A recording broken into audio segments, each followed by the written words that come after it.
Welcome to Awakening Streams, the podcast of One River Zen Meditation Center in Ottawa, Illinois. Hosted by Sensei Michael Brunner.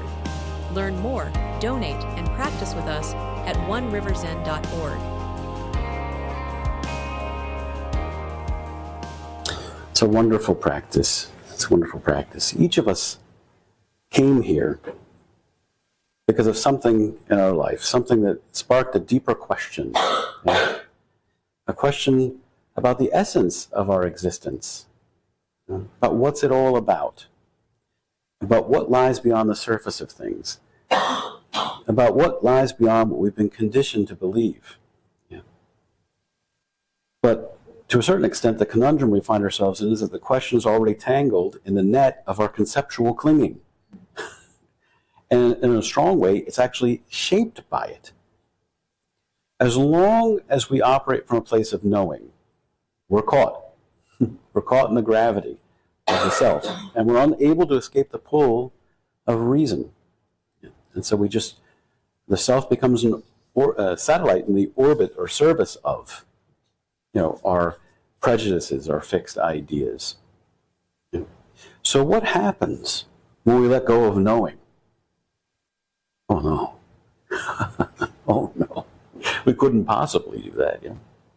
There's so much stability. There's so much knowledge. There's so much gravity in knowing, right? It's working out really well for all of you, right? Oh, there's a lot of suffering in that place, yeah? What happens when we release the need to resolve our questions and instead step into the truth of our lived experience? There was a philosopher, the Western philosopher we refer to him as, German philosopher. His name was Martin Heidegger. He passed away in 1976. He was born in 1889. I always think of him as being a classical philosopher, but then I forget he actually passed away during my lifetime. But he asked a lot of the same questions that we're talking about here right now. He was a German philosopher, widely regarded as one of the most influential figures in existential philosophy and phenomenology. So his work explores the very nature of being, what it means to exist, and challenges many of the traditional Western philosophers who came before him, in particular a lot of our metaphysical assumptions that we have. Cogito ergo sum. I think, therefore I am. Who is this one that thinks? Heidegger argues that much of human life is actually spent in a state of what we would call inauthentic being, where individuals lose themselves in what might be loosely translated as the they. He called it das Man.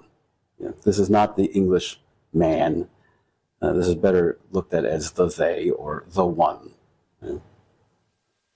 It's a social force or a collective mode of being. It's conforming to social norms.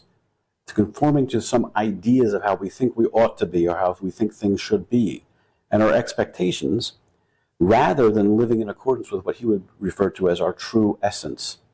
Some of this sound familiar? So this clinging to conceptual ideals, to social roles, to identities, to external validations, acts as a barrier to authentic self-understanding. It gets in the way of things. We mistake these constructs for who we are, and then we turn away from the direct experience of being as it reveals itself in its ever-changing, undefinable, or ineffable reality. Heidegger would call for Kehre as an antidote to this. It requires confronting the finitude and the impermanence of existence. He would term it being towards death, all hyphenated, being towards death. In other words, looking at the truth of life and death, in the place of wonder of existence. And in so doing, we would peel back layers of illusion and discover what is most essential. Interesting, right? Some close parallels to some of what we talk about a lot here. But what is this Kehre? What is this radical turning that he's referring to? I think it's one thing to know the antidote from a conceptual ideation standpoint. It's another thing to actually step into it. There's a case in the Shoyoroku, the 87th case. And even though you can't get there with words, I think there's an example here that speaks to this turning towards radical authenticity. In the case, Sozan Kyōnin, it's a master who lived during the late Tang dynasty, so we're talking about the 9th or 10th century. He's often recognized as one of the key figures in solidifying and transmitting the Soto lineage. We are a practice center in the Soto lineage, right? So we're talking about one of our distant ancestors. So it places him in the flourishing period of Zen. This is a time that we might look at as the golden age, a time when Zen practice was deeply rooted in demonstrating this transmission that's outside of words and letters, and really focusing on direct experience. And it's characterized by a lot of the lively dialogues that we preserve in the Shoyoroku. The Shoyoroku, Book of Equanimity, it's usually the third collection I walk students through, but it's often known as the treasury storehouse of the Soto school.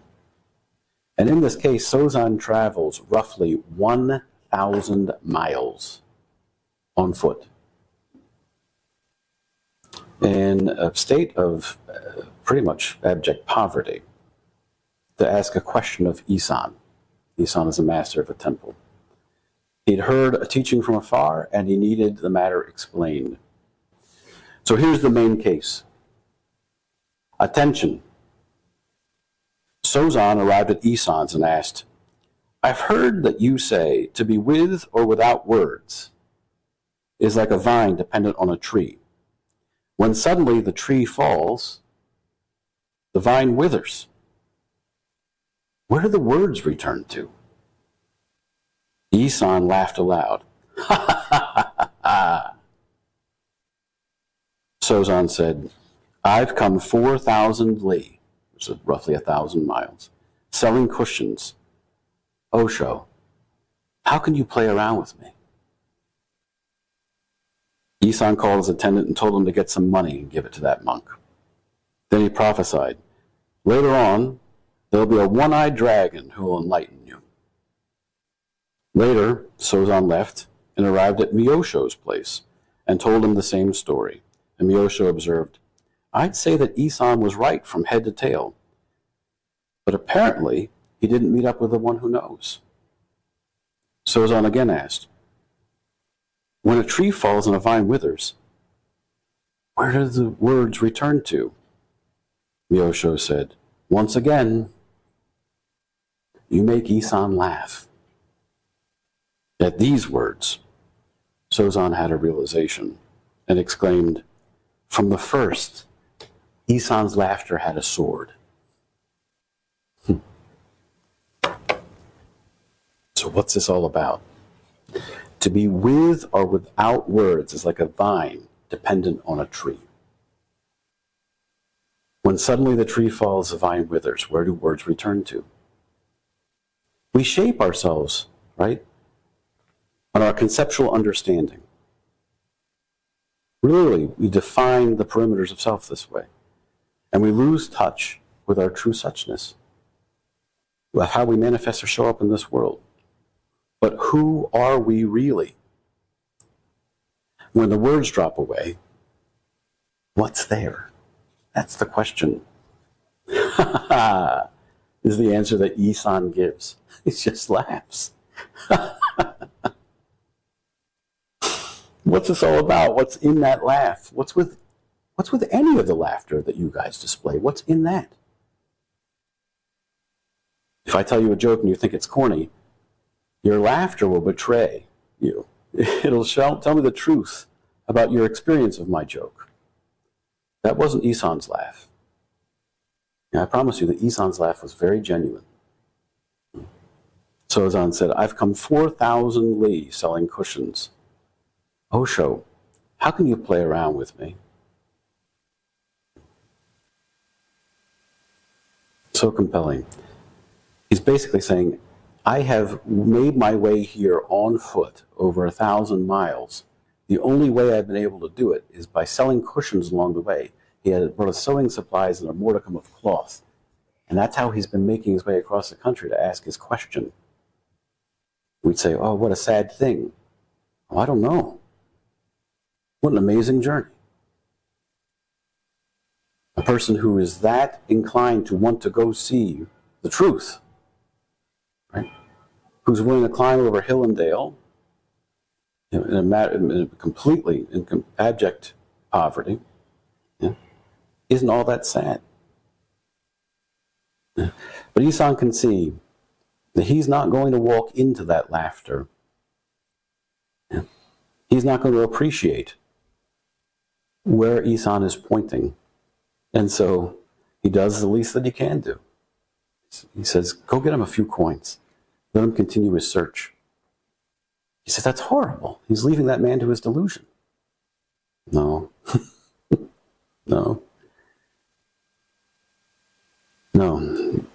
That journey that he was making, the journey of 1,000 miles along the way, held the very answer to his quest. It was never far from him. It's never far from any of you when you cultivate the way-seeking mind. The drive down here for Yujoku, held a lot of the same, had the same answer in it. Dogen always said that the idea of the way-seeking mind in and of itself is enlightenment. In other words, the state of wonder, the state of continually showing up over and over again, to face up to your fears, to face up to your own delusions, because that's what you do when you come here. We don't go have doksan so that everybody can walk away and go, oh, I have it all figured out. We all walk away going, I've got a lot more work to do. But the very fact that you walk up those stairs, each footstep you make, each landing of your foot is awakening. Yeah? Each moment you drive is awakening. It is kind of comical in the end, isn't it, though? Constantly striving and looking beyond the very activity that is awakening, wondering when we're going to get there, when you're here. Yeah? What wonder. He's insistent on continuing his search. That's fine. In one sense, I guess, it's sad in that we're saying he's never going to attain, but in another sense, none of us are ever have anything to attain. Yeah. But Isan sees something very special in this search. He says, at some point, he's going to wake up to what it is. And he says, later on, there'll be a one-eyed dragon, and they'll enlighten you. One-eyed dragon's going to wake you up. Each of you here needs to meet this one-eyed dragon for yourselves. Yeah. You've met the two-eyed scoundrel. You know that one very well, yeah? The one who has all this discriminating thought and all this judgment. Yeah? We think we need two eyes to see very clearly. That way I can see where it is in space. Yeah? That way I can judge it more clearly. Yeah? Oh, I don't know. Yeah. You've been content to play that part. But dropping the need for this and seeing with the clarity of this one eye, that eye is the same eye that everyone who wakes up sees through. That one eye is large enough for the entire universe to see through. Then your dragon nature is apparent. Yeah. Dragons go wherever they please. They can't be vanquished. Then you'll see the one who throughout all space and time constantly works to awaken everything, to pull everything into this awakened, the light of our awakened consciousness. Yeah. There'll be nowhere you can't go when you see through that one eye. So Sozan hears the prophecy, but I don't think he quite picks up on it. So he keeps looking for the dragon. Maybe I'll find the dragon on the path. Maybe he's in the lake. It's like the Loch Ness Monster. You'll see it every once in a while if you just sit and watch very carefully. And in a sense, maybe he's right in that way, right? Just need focus your eye on where it's actually going to appear. Yeah. So Sozan says to Myosho, I'd say that Isan was right from head to tail. I think you might have come in contact with that dragon. Yeah. But he didn't meet up with the one who knows. He didn't meet up with the one who knows. He's again intimating, he's pointing. That one is always at hand, yeah? Sozan still doesn't pick up, so he asks the same question. When a tree falls and a vine withers, where do the words return to? Yeah. Myosho says, once again, you make Isan laugh. And then finally he sees where it's pointing to. Maybe he hears Isan's roar of laughter again. Repeat for him. Maybe he himself recognizes that he's the butt of the joke, that small self itself is. Whatever it is, he lets it go. He sees the power of releasing his grip on conditioning, and he appreciates his true nature directly. Yeah. He sees the true state of delusion within this awakening. He sees that the journey that he's been on, in and of itself, was awakening. And he just keeps stepping over it. He's always a nanosecond behind it, or a nanosecond in front of it. So the question turns to us. Why are we here? Yeah. What is your burning question? Can you see how the nature of the question itself is shaped by our conceptual clinging? That we all take on the form of the vine that's clinging to this tree of reason, to the point where we believe, because it's shaped or conforms to that tree, that we are of that world, or we're of that essence, that we're of this essence of reason. When you abide within the essence of reason, oh, you've missed the whole thing. You've missed the whole thing. I could sit here and I could write a book about kissing somebody. I could write 10 volumes about it. You could read it exhaustively. How close would you get to the actual experience? Light years. And yet, your next breath, how would it be to explain that to somebody who's never taken in air? It's always right here. Yeah. If you step into your life without need for resolution, without need for judgment or idea, then you don't have to worry anymore. Then you've met the one-eyed dragon for yourself. What concepts or roles do you cling to for support? What do you not want to put down? What happens when those trees fall? Do you wither? Or do you discover the true vine that sustains you? You've spent your life seeing with these two eyes. Yeah? A lot of us have corrective lenses so we can see more clearly with them, because we don't want to let go of it as we age. Yeah? I guess I don't blame you.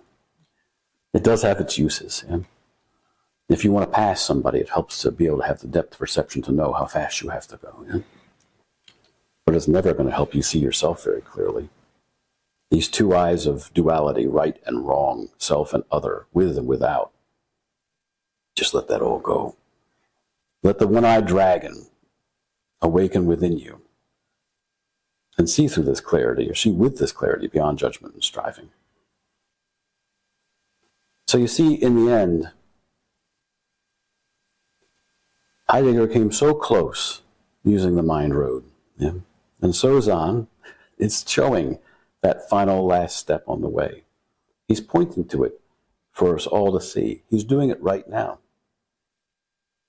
Yeah. When you see through that one eye, dragon. Drop your concepts. Drop your judgments. Drop where you think you should be. Drop where you think you'll be after this retreat is over. And just be here right now. Yeah. You can hear Isan's laughter healing. Every time you walk downstairs and go, oh, I don't know if I'm ever going to pass this koan. What the hell does this precept point to anyway? Where does this old man get off? And it's right there, my friends. See it in its sharpest. Know the joy hidden in confusion. The way is right here. Just look.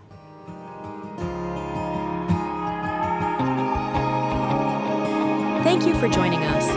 If this podcast was meaningful for you and supported your practice, please give us a hand by visiting us at oneriverzen.org today.